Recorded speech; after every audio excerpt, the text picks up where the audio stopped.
Révision stratégique de l'offre sud-africaine face aux tarifs US.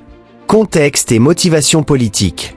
Depuis le 7 août, les exportations sud-africaines vers les États-Unis sont soumises à un droit de douane unilatéral de 30%, le plus élevé dans l'ensemble de l'Afrique subsaharienne, suite à l'échec des négociations avant l'échéance fixée par l'administration Trump. Cette montée en tension commerciale a d'ores et déjà mis sous pression plusieurs secteurs clés, notamment l'agroalimentaire et l'automobile. Une nouvelle offre pour relancer les négociations. Le cabinet sud-africain a approuvé le 6 août la soumission d'une offre révisée aux États-Unis, comme base de négociation. Selon le ministre Park Staw, cette nouvelle proposition répond substantiellement aux préoccupations formulées dans le National Trade Estimate Report 2025. Avancées concrètes dans le domaine sanitaire et phytosanitaire. Un progrès notable concerne l'accès au marché américain via la levée conditionnelle de l'interdiction sur certaines importations. Et volaille, réactivation d'un quota tarifaire de 72 000 tonnes. Myrtille, ouverture partielle selon la situation sanitaire des États. Porc, accès facilité sous réserve de normes de biosécurité. Des expéditions de volailles et de porcs américains sont ainsi attendues en Afrique du Sud d'ici 2 semaines, signe tangible de ces avancées. Initiative pour la résilience économique interne. Le gouvernement sud-africain a aussi lancé un package de réponses économiques complet, incluant un Export Support Desk pour accompagner les entreprises touchées, et le Localisation Support Fund, la Export and Competitiveness Support Programme, des facilités financières ainsi que des mesures pour protéger l'emploi.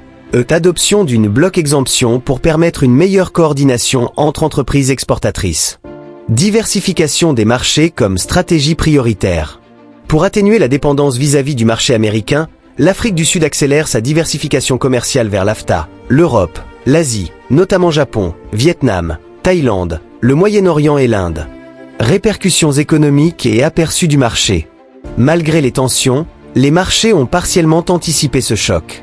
Selon JP Morgan, les actifs sud-africains devraient peu souffrir durablement, et les perspectives d'une baisse de tarifs à 15-20% seraient favorables pour le rang, les actions et les obligations locales. Enjeux politiques internes. L'un des débats sensibles qui entourent ces négociations touche aux politiques internes de l'Afrique du Sud, notamment celles liées à l'égalité raciale, Affirmative Action, BEE, réforme agraire. Le Democratic Alliance, deuxième partie de la coalition, estime que les tarifs resteront tant que ces problématiques ne seront pas réformées à l'instar des attentes américaines. En résumé, l'Afrique du Sud présente une offre commerciale révisée, conforme aux critiques américaines. Des avancées dans l'accès sanitaire phyto facilitent déjà des importations depuis les États-Unis. Le gouvernement déploie des mesures pour soutenir les entreprises affectées. La diversification des marchés devient un objectif prioritaire. Le scénario favorable de réduction des droits de douane peut stabiliser l'économie sud-africaine. Les discussions sont inévitablement teintées de tensions idéologiques internes.